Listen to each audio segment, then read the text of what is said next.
شروع اللہ کا نام لے کر جو بڑا مہربان نہایت رحم والا ہے۔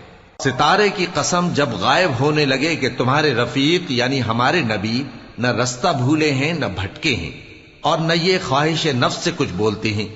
یہ قرآن تو ایک وحی ہے جو ان کی طرف بھیجی جاتی ہے، ان کو نہایت قوت والے نے سکھایا یعنی جبرائیل نے جو طاقتور ہیں۔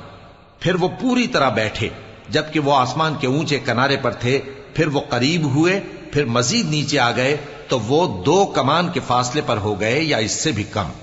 پھر اللہ نے اپنے بندے کی طرف جو حکم بھیجا سو بھیجا۔ جو کچھ انہوں نے دیکھا ان کے دل نے اس کو جھوٹ نہ جانا۔ کیا جو کچھ وہ دیکھتے ہیں تم اس میں ان سے جھگڑتے ہو؟ اور انہوں نے اس کو یعنی جبرائیل کو ایک اور بار بھی اترتے دیکھا ہے سدرۃ المنتہا کے پاس۔ اسی کے پاس ہمیشہ رہنے کی بہشت ہے، جبکہ اس بیری پر چھا رہا تھا جو چھا رہا تھا۔ ان کی آنکھ نہ تو